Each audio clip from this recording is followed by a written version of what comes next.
สบายดีพี่น้องประสุขสุคนคือมีสัญญาณทางไหนบ่ไว้น้องเจ้าสัญญาณโบแหงอยู่ในป่าในดงสมบูรณ์หรือว่าจังใดบ่แล้วอยู่บ้านนี่แหละอยู่ในแคมป์เมืองอยู่บ่มาอยู่บ้านได้ก็ผัวน้องกระแตนะเปิดวิดีโอด้วยอยู่บ้านนี่เรียนตู้ข่าวมาแล้วท้ายอันนี้นะ สบายดีด้วยค่ะดีเปิดกล้องนี่เลยเอาเราไปข่อยพี่น้องตุ๊กเห็นข่อยอ๋อเป็นอะไร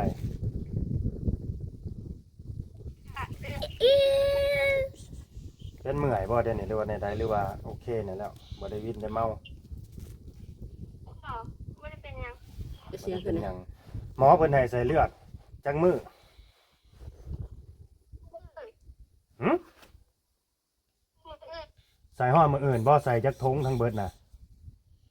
ใส่มืออื่นนะครับเพิ่นใส่เลือดให้สี่เส้นหันทันเลยใส่เพิ่นแรกทงนึงโอเคเอาแล้วเดี๋ยว2อ่ะมื้อนี้เพิ่นให้ใส่แค่ทงเดียวบ่วันนี้ยังไม่ได้ใส่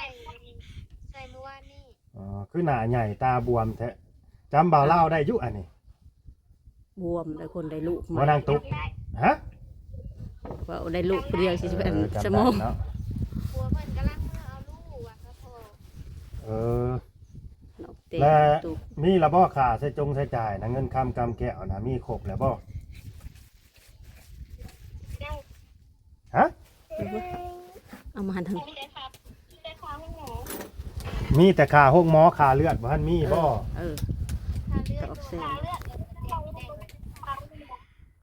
อันใดนะ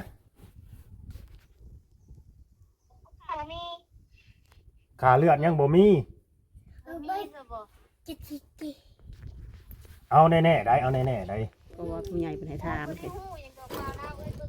เอาแน่ๆได้เพราะว่าผู้ใหญ่เพิ่นให้บ่าวเล่าถามตอนนี้ว่าค่าใช้จ่ายฟังเด้อถ้าผัวเพิ่นมาก่อนจังร่วมกันเพราะว่าเพิ่นบ่ฮู้จังอ้าวบอกไปแน่นอนดีบานเพราะว่าผู้ใหญ่ทั้งบ่าวเล่าน่ะเพิ่นให้ถามเด้อเพิ่นให้ถามว่าค่าใช้จงใช้จ่ายเท่าใดค่าเลือดเท่าใดเพิ่นให้เฮ็ดหยังแน่ให้นอนจักคืนในตอนนี้ยังขาดเรือปีสังเลือดมันทงเท่าใดทุกคนคือสิบ่ฮู้หยังดอกบ่ฮู้หยังดอกเพราะว่าเรื่องหยังมีกับผัวเพิ่นแล่นกับพ่อแล่นนะอ๋อพ่อนี่คือปู่ส้มเพิ่นน่ะบ่พ่อจอยเพิ่นไอ้จอยก็อยู่หั่นบ่เดียวนี่แม่นไอ้จอยก็อยู่หั่นเนาะตอนนี้เพิ่นยังเอาหลานอยู่เอาหลานโอ้เพิ่นไปอยู่นำประจำเลยบ่เพิ่นอยู่โอ้ตั้งแต่เดือนเพิ่นท้อง8เดือนบ่ไอ้จอยน่ะมาอยู่น้ำน้องตุ๊กแม่นบ่แม่นให้ไปเบิ่งตุ๊กหั่นแหละเพราะว่าเพิ่นสิคลอดแล้วสรุปน้องตุ๊กฮู้อยู่บ่ว่าเลือดนี่ทงเท่าใดหมอเพิ่นพ่อเว้าให้ฟังอยู่บ่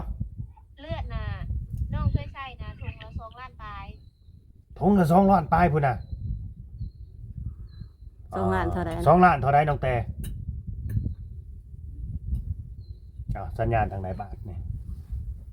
มันบ่แม่นทางเฮาได้นี่สัญญาณทางเฮายังนิ่ง2ล้านเท่าใด2ล้านประมาณจักแสน2ล้านจักแสนทางเขาหั่นแหละรุดก็อย่านั่นกัน2ล้านจักแสนสัญญาณอะไรไปแล้ว2ล้าน2เดือนนั่นสิ2ล้าน2ตอนนี้ใส่ทง1แล้วเบิดแล้วบ่ใส่เบิดแล้วบ่ใส่ตั้งแต่เมื่อวานนี้มื้อนี้ยังบ่ได้ใส่แม่นมื้ออื่นมันมื้อนี้ใส่อีก2ทงแล้วก็มาบ่ก็เบิ่งอาการเพิ่นและฟังอาการเพิ่นแล้วไปสรุปได้ลูกนี่บ่ได้ผ่าออกที่คลอดเองบ่แม่นคลอดเองไปคลอดอยู่ไสไปออกอยู่ห้องหมอผู้บ่ห้องหมอใดห้องหมอไซบุรีไปออกอยู่ไซบุรีได้เป็นอะไรจังได๋นั่นเป็นได้คือได้ส่งไปสวรรค์ซะเลือดเพิ่นจางแสดงว่าอยู่ไซบุรีนี่เขาบ่มีเลือดเนาะแม่เพิ่นบ่มีเลือดเขาบ่มีเลือดเพียงพอก็เลยส่งตัวน้องนี่เข้าเมืองเนาะเข้าแข้งว่าซั่นซะ ส่งไปแขวงสวรรค์ ส่งไปแล้ว ไปอยู่หันจังมื้อแหละน้องตุ๊ก ไปเมื่อวานนี่ติได้เมื่อวานนี่ก็ไปเมื่อวาน อืม อืม กินข้าวกินน้ำเลยบ่นี่หรือว่าแนวใด แฟนเพิ่นส่งมาพี่ห้องหมอเซนลูเพิ่นส่งมาพี่เพิ่นบ่มีเลือด โอ้มาเฮงโมเซโนซิโนก็ส่งต่อแขวงอีก ส่งมาด้วย3ต่อเลยเนาะ สามต่อนั่งรถห้องหมอบ่ไปเขา นั่งรถห้องหมอบ่ไปน่ะหรือว่านั่งรถ ส่ง ผู้ใด แต่นั้นเนาะ รถหมอ เสียเงินเท่าใดอ่ะน่ะไปห้องหมอน่ะ จักเด็อันนี้ เพิ่นเก็บเงินอยู่บ่ ต้องเก็บมาแล้วรถหมอเนาะ ต้องเก็บอยู่แล้วเนาะมันต้อง บ่ เก็บอ ตาม ยู่ ก่อน แล้ว ละ2 ล้าน3 ล้าน น้ เนาะ องไป หรือว่าล้านหนึ่ง สบายห้องหมอที่นู่นยังเสีย7แสน นอกแต่เป็นหยังคือบ่ส่งข่าวบ่าวลาวเลยเงียบกิ๊บเลย โอ้ยเวลาไหนไปส่ง สบายดี ไม่ ดิ ได้จับโทรศัพท์เลยนะ ถ่ายคลิปอยู่เด้อนี่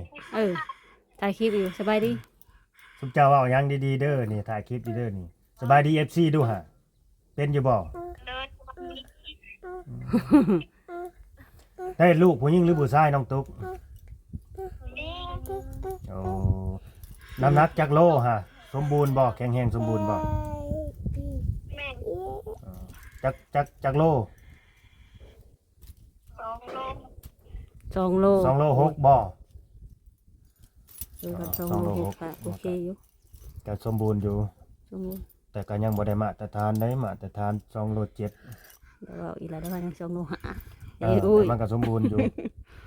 นี่ ตอนนี้ลูกนะ 2โ อยู่บ้านซะบ่ โดยกำลังเมื่อเอาตีได้ยินเพิ่นว่าสิ เอาสิเอามายังบ่เอามาอบหรือมาเอาซักยาบ่เอามากินนมบ่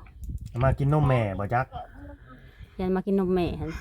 มากินนมแม่ แม่ได้สามีน้ำนมแล้วบ่ ยังเห็นเสือพี่เรา โอ้ เอาคือมีไว้จ้ะ นี่แหละก็ลูกมาดูดนมมาแล้วหรือว่าเขาสิเฮ็ดแนวใดเด็กน้อยซ้ำเลย ก็สิมากวดว่ามันแข็งแห้งบ่หรือยังบ่จากเด็กน้อยนั่น เร็ว หรือ ข้าวสีดวัคซีนข้าวสีดยาวัคซีน อ๋อมา หั ฉี น ด มาฉีด ยา วัคซีนยังบ่ได้ฉีดบ่ ได้อยู่เมืองไซบุรีเขาบ่ได้ฉีดให้บ่ ปกติก็ได้ออกมาก็ฉีดเลยเนาะก็ฉีดวัคซีนเลยได้ขอด ถามตู้ผมตู้ผมเป็นลูกเดียวปะ มันบ่ฮ้องบ่แอะบ่เลยจะบ่ได้ออกมานะหรือว่าแนวใด เพิ่นว่าตอนได้ออกมาแล้วมันหายอยู่แล้วค่ะเขาอุ้มแล้วมันบ่หายอีหยังเลย มันก็ดีตัวมันเลี้ยงง่ายมันบ่ฮ้องบ่ ได้ หาย มันได้ออกมาเขาให้ตีให้มันหาย บ่ ด้วย หาย เขาตกตีให้มันหาย อืม มันหายมันเป็นอ ต ย่าง อน นั้น ได้ เขา มาน่ะได้ยินเสียงมันหายอยู่เพราะว่าเบาอุ้ยแล้วถ่ายลง ก็แสดง อันนี้นะที่โทรมานี่คือผู้รักผู้ใหญ่เพิ่นเด้อเพิ่นติดต่อมาทางบ่าวลาวหั่นแหละ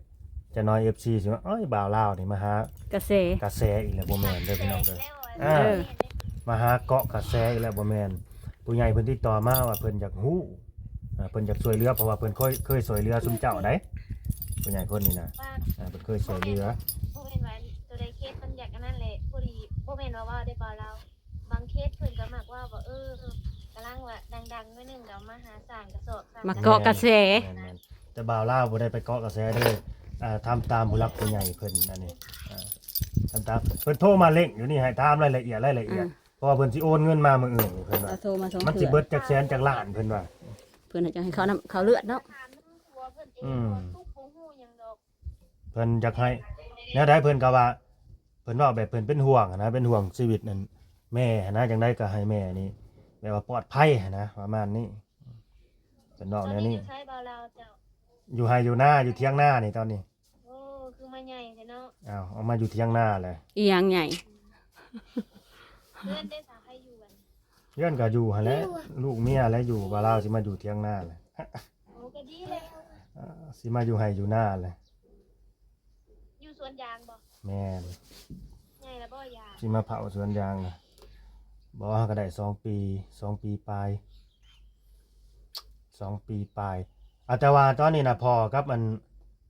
ผัวน่ะมาเอาลูกเนาะ แม่นเมื่อเอาลูก ก็คือสรุปนี่ทางน้องตุ๊กนี่ยังบ่ฮู้พี่ชังพี่น้องเลยค่าใช้จ่ายอิหยังแน่ ยังบ่ฮู้รายละเอียด อันนี้คืออยู่ห้องร่วมเนาะอยู่ห้องร่วมแม่นบ่น้องตุ๊ก บ่ตกอยู่นะ ห้องรวมหรือห้องพิเศษ แม่น บ่ได้อยู่ห้องพิเศษเนาะ ใส่น้ำเกลืออยู่บ่ตอนนี้ พิเศษ เอาห้องพิเศษก็อยู่ผู้เดียว อยู่จักคนเดียวนี่นะหลายคนเนาะ หลายคนก็ห้องรวม หลายคนมันก็สิห้องรวมหั่นแหละ เอาห้องพิเศษนี่สิอยู่ผู้เดียวเป็นห้องจนโต เนาะ โอ้โหอะไรของวิเศษเมื่อวานเขาอยู่บ่ได้เขาคิวยา ห้องยังอยู่บ่ได้คิวยานะห้องรวมนะบ่ ว้าวยี่ห้อวิเศษนะ อยู่ห้องพิเศษบัดสิคิ ห้อ ว ง ยา พิเศษเป็นคิวยาเขาเลย อยู่ห้องพิเศษมันก็มีแต่เจ้าผู้เดียวบัดสิคิวยานี่เด้ มันหลุดสะอาดแต่บ่ส่วนโตอีก ว่าอยู่ห้องพิเศษน่าสิมีเงินเสียบ่คืนน่ะ 200,000 บ่แม่น300,000ผมบ่จักเดียวนี่ จาก โอ้ยขนาดน้องอยู่จะคืนก็ นี่เลขก็สิถามอยู่ รวมกันยังเบิดจักแม่นบ่ได้ล้านห้องรวมแน่นั่นก็ อืม ห้องรวมก็เสียบ่ในนี่นะ เสีย ก็เดียวบ่ได้เสียบ่ เตียงเด้ เสียค่าเตียง เสียค่าเตียงก็ได้เสียหั่นเราก็ไปเสียเอาเสียไปได้เมื่อวานนี่10,000 แสดงว่าคืนละ 10,000บ่จัก เสีย10,000 คืนละ10ซะ โอ้ย อันละเสียให้เขาหา10,000น่ะ น้ำทงหนึ่งก็บ่พอ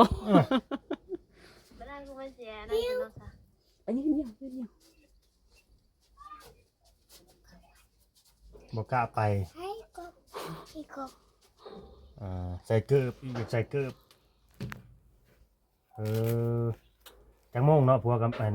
ผัวกับพ่อเพิ่นสิเมื่อฮอด บ่มีอันบ่มีเฟซบ่ประชุมคือกัน พากันขี่รถหยังมา ก็จัก อ๋อ จักว่ะ สอนกันบ่พ่อเฒ่ากับลูกเคยสอนกันบ่ บ่แบบว่ามีเบอร์บ่แบบประชุมใส่กันนั่น มันเมื่อจะเฮิงเท่าเมื่อ บ่มีเฟซบ่ ถ้าขี่รถจักรบัด มีเฟซภายในอยู่ในทางบ้านนะเอาเข้ากลุ่มดูนะ เอาเข้ากลุ่มนะ ขี่รถจักรบัด รายละเอียด ขี่รถจักรบัดลูกน้อยๆก็สิเอาสอนรถจักรไปนำน่ะบ่ มันสิเป็นหยังก็ห่อแต่ว่านี่ก็ปันจะเคยขี่เลย โอ้ยมันน้อยโพดมันสิบ่ฮ้อนบ่มันสิ มันบ่เป็นหยังดอกเอากระปกอะไรเนาะ อืม เคยอยู่ปั้นว่าเจ้ามีรถมาตลอดนี่อันก็ บ่แม่นดอกเพราะว่าผู้ใหญ่นี่ก็เล่นบ่าวลาวขนาดเลยตอนนี้ก็นี่ เราเป็นห่วงบ่ เดี๋ย แม่ วน ห นี้ ยังดอก เดี๋ยวนี้แล้วเราอยากฮู้ซะเพิ่น บัก อ่า ลุงนี่ก็พอแล้ว คันว่ามี ลุง คันว่าได้งบช่วยเหลือแล้วก็ทางบ่าวลาวก็สิได้บอกเพิ่นเอาไปใช้อย่างอื่นก็สิเสนอเพิ่นไปว่ายังขาดนั่นขาดนี่เด้อก็สิว่าไปจังซั่นนะ ของเรายังหูรายละเอียดเนาะว่า แม่น ค่าใช้จ่ายเท่าใด เขาสิให้อยู่จักมื้อจักคืนค่าใช้จ่ายประมาณเท่าใด สิเข้าเลือดจากทง เขาเลือดจักทง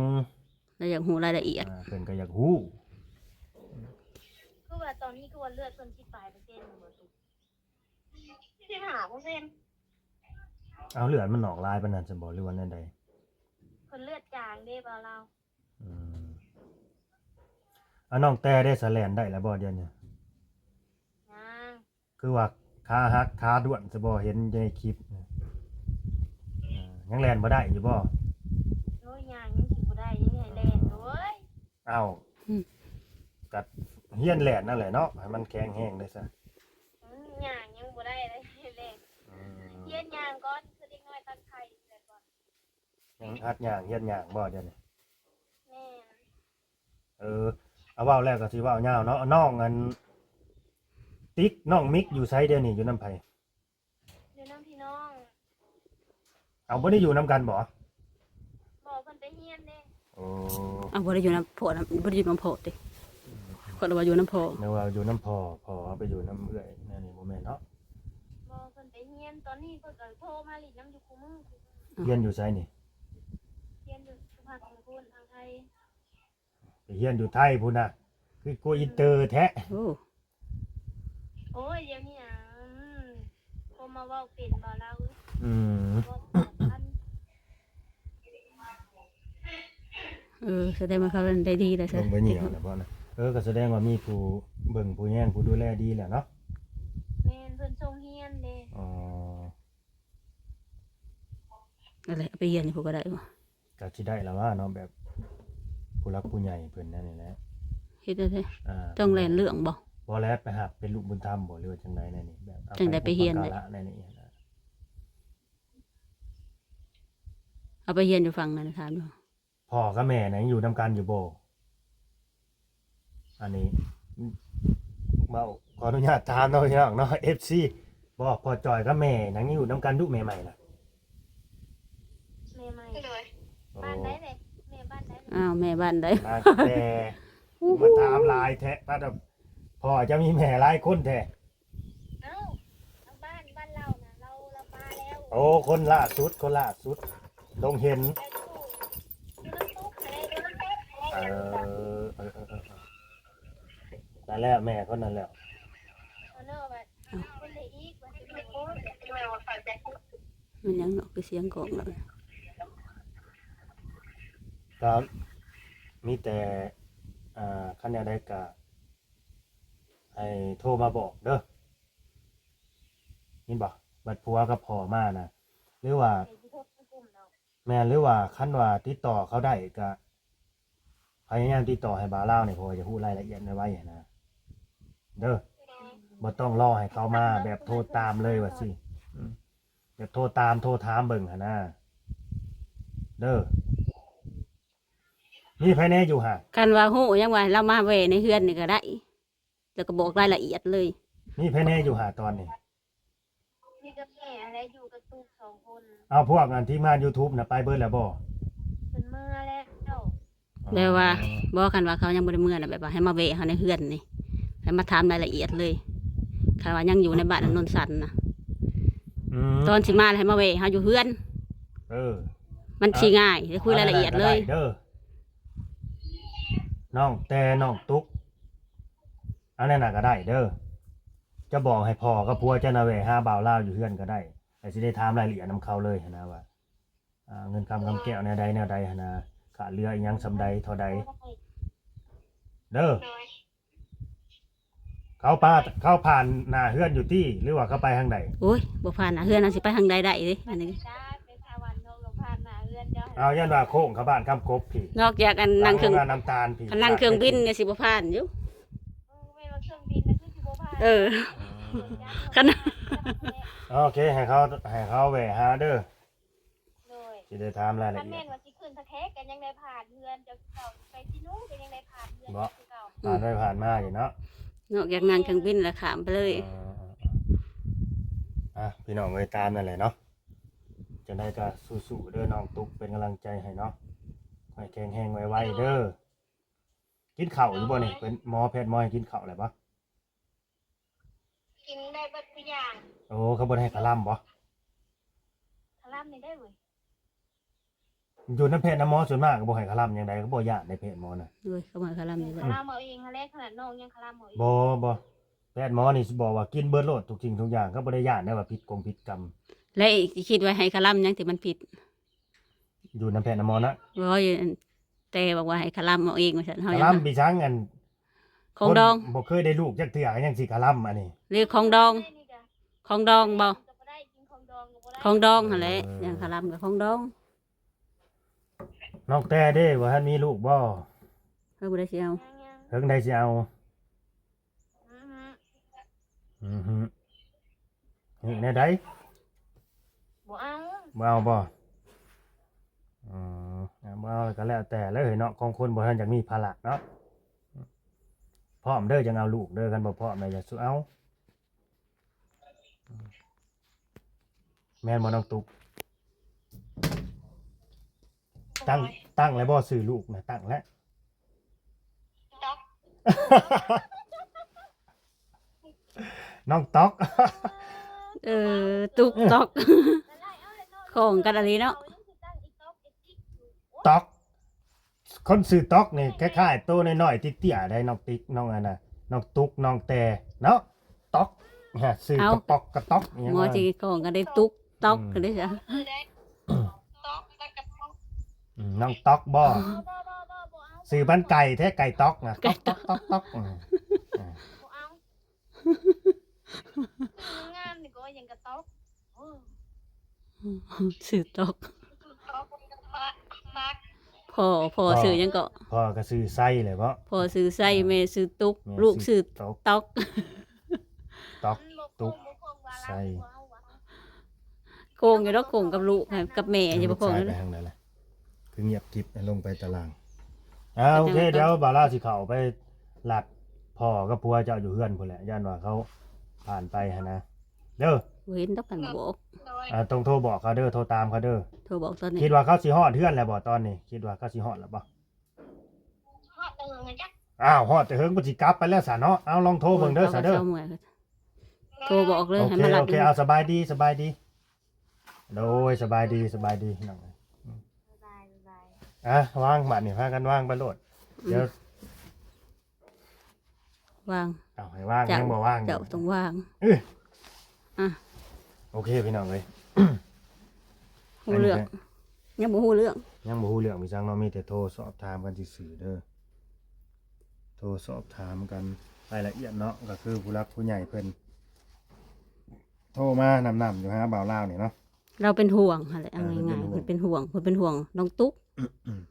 แบบยันเสียเลือดลายแบบยันนั้นน่ะ เพิ่นโทรมาถามว่าบ่าวลาวบ่ได้เห็นบ่ข่าวน้องตุ๊กจังซั่นจังซี่นะเคยติดตามเคยช่วยเหลือเขาอยู่ตั้งแต่เฮ็ดเฮือนเพิ่นว่าตั้งแต่เฮ็ดเฮือนหลังที่เฮ็ดอยู่ปัจจุบันนี่ก็เราก็เคยช่วยเขาได้เฮือนหลังที่น้องแต่กับผัวเก่านี่แหละกับน้องไลนะเราก็มีส่วนร่วม เขาทางเจ้าบ่หรือทางใด บ่เราฝากเงินมา ทางอื่น ทางอื่น อ๋อ ช่อง YouTube ทางอื่นเพิ่นฝากเงินมา 30,000บ่ได้เพิ่นนะเพิ่นมาช่วยเฮ็ดเฮือนหลังนั้นนะ อืม 30,000 บาทแต่ว่าสิช่วยทางใดก็บ่ ก็บ่ฮู้เราบ่ ฮู้ ได้บอก อยู่แล้วบอกอยู่แต่ว่าบ่าวเล่าบ่เว้าออก บ่ นาม เว้าออก เนาะ สื่อ เว้าออกสื่อก็สิพวกนั่นแหละที่ไปเฮ็ดเฮือนซอยเขานั่นแหละเนาะตามน่ะเด้อพี่น้องเด้อจะได้จบคลิปไว้ซำนี้เนาะขอบคุณ FC ที่เขามาเบิ่งมาชมเด้อฝากกดไลค์กดแชร์กดติด เบิ่ง ตาม ให้จบคลิปเลยพี่น้อง เบิ่งให้จบคลิปนี่เนาะ แย่แห้งแล้ว ยังบ่ฮู้รายละเอียดถ้าเบิ่งนํกันว่าบางที่เขาอาจจะได้เงินแบบว่าสมทบการช่วยเหลือเนาะจากช่อง YouTube ที่เขาเอาไปถ่าย แม่นเพราะว่า ตุกแล้วก็มีพี่น้องเอ้ย เพ เนาะ ราะว่าเขาไปถ่ายหลายคนอยู่ แม่ เนาะ นเพราะว่าเขาเอาไปถ่ายหลายช่องหลายคนหั้นนะเนาะคันได้ก็ดีคือกันคันบ่ได้ก็ทางเพิ่นก็สิขึ้นมายืมมือก็ไปซอยหั่นแหละเนาะสบายดี เรือยังเนาะ แม่นสบายดี